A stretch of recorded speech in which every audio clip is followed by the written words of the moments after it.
Julius Caesar. Power, betrayal, and destiny. In the world of ancient Rome, power was everything.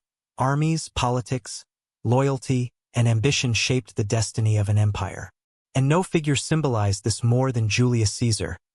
A brilliant general, a political genius, a man loved by the people and feared by rivals. Shakespeare's Julius Caesar brings this story to life, not with exact historical precision, but with powerful drama about friendship, betrayal, honor, and the consequences of ambition. Today, we explore Shakespeare's retelling of Caesar's rise and fall, the political storm that followed, and the tragic fate of those who believed they were saving Rome. Part 1. The Return of a Hero. Our story begins in ancient Rome. The people celebrate joyfully, cheering, dancing, shouting. Julius Caesar has returned after defeating Pompey, another great Roman leader. But not everyone is celebrating. Some senators, especially Cassius, Casca, and others, fear Caesar is becoming too powerful. They worry he will make himself king, ending Rome's republic. But one man's opinion matters the most: Brutus. Brutus is honorable, respected, and deeply loved. He is also Caesar's close friend. The conspiracy against Caesar cannot succeed without Brutus. Part 2.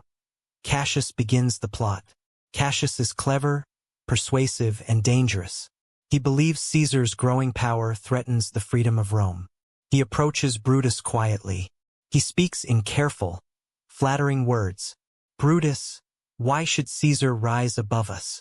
We are no lesser men than he." Brutus is troubled. He loves Caesar, but he loves Rome even more.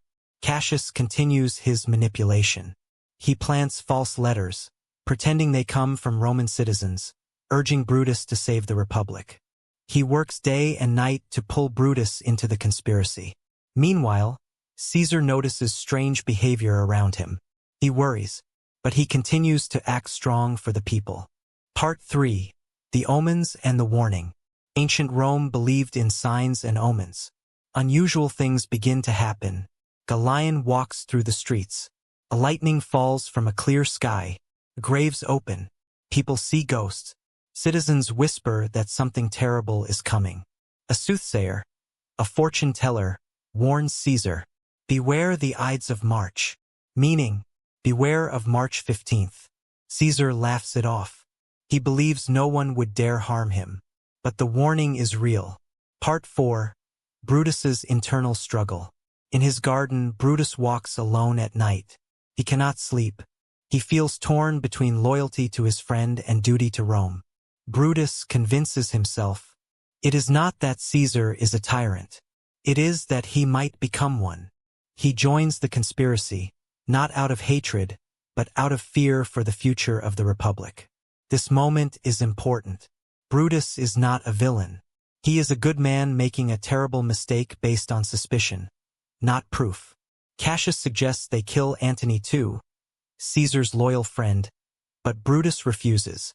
Our purpose must be pure. We kill Caesar to save Rome, not for blood. Brutus's idealism will later become his downfall. Part 5. Calpurnia's Dream. The night before the assassination, Caesar's wife, Calpurnia, has a terrifying dream. She sees Caesar's statue bleeding like a fountain. People wash their hands in the blood. She begs him not to go to the Senate. Caesar agrees, until one of the conspirators arrives and cleverly convinces him the dream means the opposite, that Rome will be strengthened by him. Caesar changes his mind.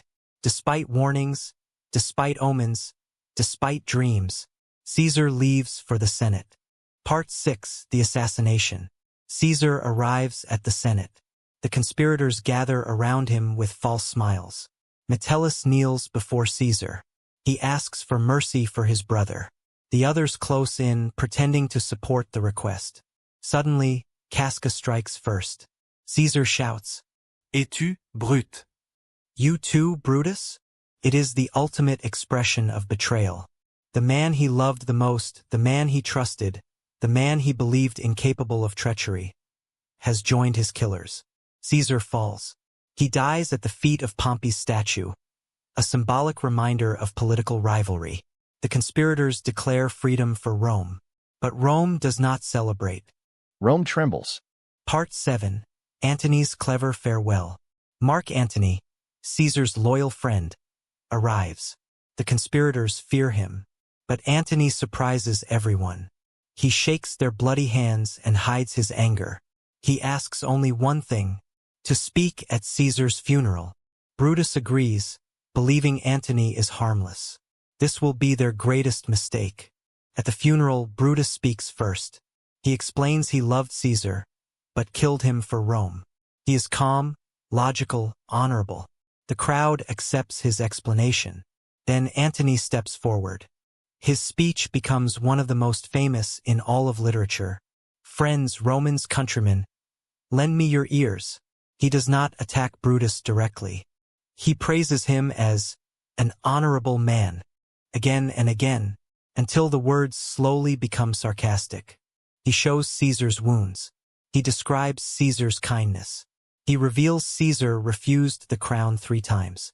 Finally, Antony reads Caesar's will, leaving money and public parks for the citizens of Rome. The crowd explodes in anger. They turn against the conspirators. Civil war begins. Brutus and Cassius must flee Rome. Part 8. The Ghost of Caesar.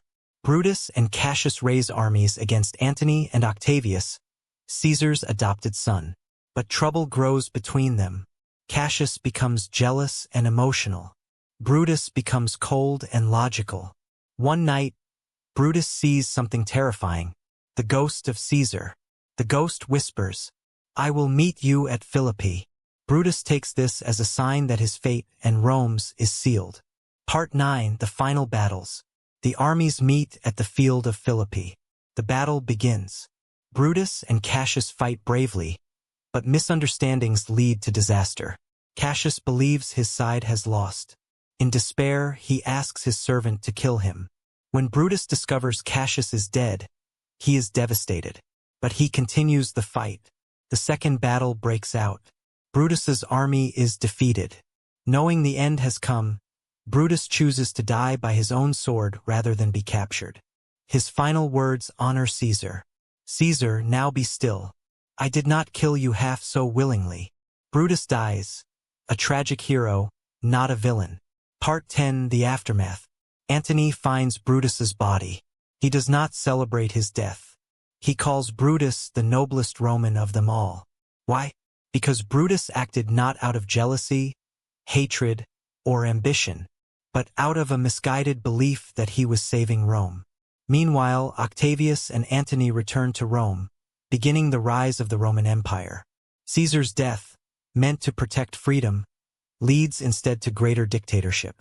This is the tragic irony of the story. Part 11. Themes and Lessons. Shakespeare's Julius Caesar explores powerful themes that remain relevant today. 1. Power and ambition. Great leaders rise, but ambition can create enemies. 2.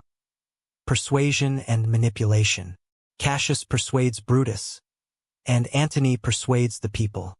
Words can be more powerful than weapons. 3. Betrayal. Brutus's betrayal of Caesar is emotional, not political. 4. Public versus private self.